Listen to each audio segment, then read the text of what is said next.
एवं प्रवर्तितं चक्रम् नानुवर्तयति यः अघायुरिन्द्रियारामो मोघं पार्थ स जीवति यस्त्वात्मरतिरेव स्यादात्मतृप्तश्च मानवः आत्मन्येव च सन्तुष्टः तस्य कार्यं न विद्यते नैव तस्य कृतेनार्थो नाकृते नेह कश्चन नाजस्य सर्वभूतेषु कश्चिदर्थव्यपाश्रयः तस्मादसक्तः सततं कार्यं कर्म समाचर असक्तो ह्याचरन् कर्म परमाप्नोति पुरुषः कर्मणैव हि संसिद्धिं मा स्थिता जनकादयः लोकसंग्रहमेवापि संपश्यन् कर्तुम् अर्हसि।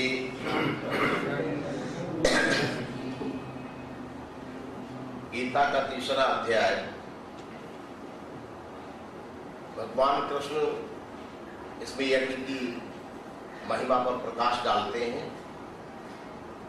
मानव जीवन में यज्ञ का महत्व क्या है, इसमें दिखलाया गया कि अन्नात् भवन्ति भूतानि पर्जन्यात् अन्न संभवा। विश्व में सारी सृष्टि का पालन, सारे प्राणी का पालन अन्न के द्वारा होता है और पर्जन्यात् अन्न संभवा, वृष्टि के द्वारा अन्न की उत्पत्ति होती है। लेकिन वो वृष्टि कैसे आपको मिलेगी, कल आपने सुना होगा, देवराज इंद्र प्रसन्न होंगे, वर्षा करेंगे, वो यज्ञ के माध्यम से।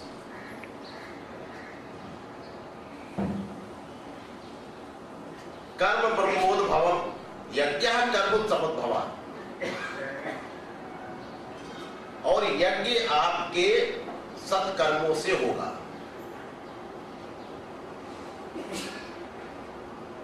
कर्म वेद से उत्पन्न हुआ है और वेद ब्रह्म से उत्पन्न हुआ।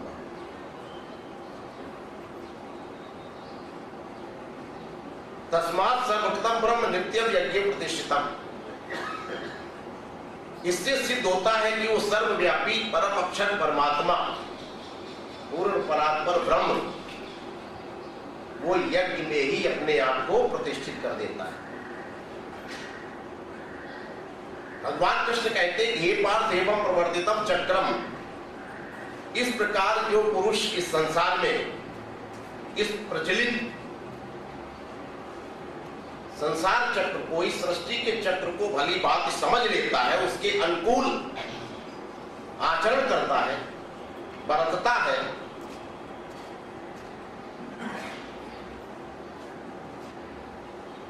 वो तो ठीक है। लेकिन नानुवर्तयति, जो इस सृष्टि के चक्र के अनुसार आचरण नहीं करता है, उसके लिए कहा गया अघायुर इंद्रियाराम। वो व्यक्ति सारे भोगों में रमण करने वाला होता है और पाप आयु, अर्थात उसे आप अल्पायु भी कह सकते हो, या आप ये भी कह सकते हो कि ये व्यर्थ में ही संसार में एक बोझा है, वो बोझ रूपी शरीर लाते हुए संसार में पाप करता हुआ घूम रहा है, जो हमारे यज्ञ के आचरणों के शास्त्र के निषेध में कर्म करता है।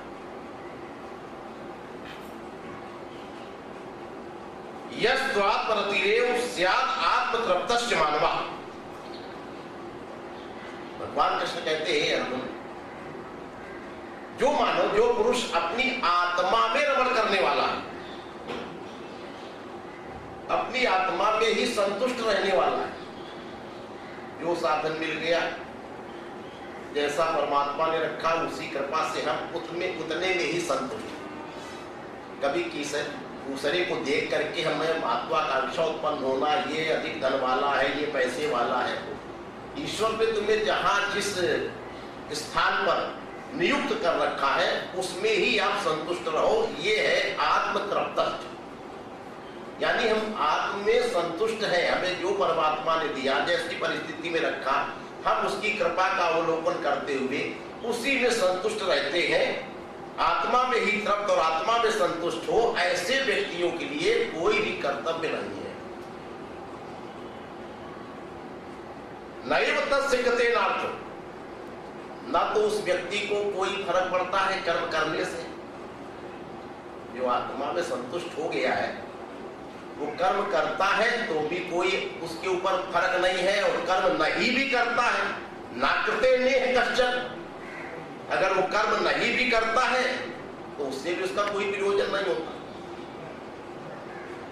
ना चास्य सर्वभूतेषु, और उसमें एक क्वालिटी है, एक विशेषता और बताया गया कि सर्वभूतेषु ना चास्य, सारे विश्व के प्राणियों में वो स्वार्थ रहित, अर्थात उसका निजी स्वार्थ से कोई संबंध नहीं होता, ना अपने रिश्तेदारों से, ना पत्नी से।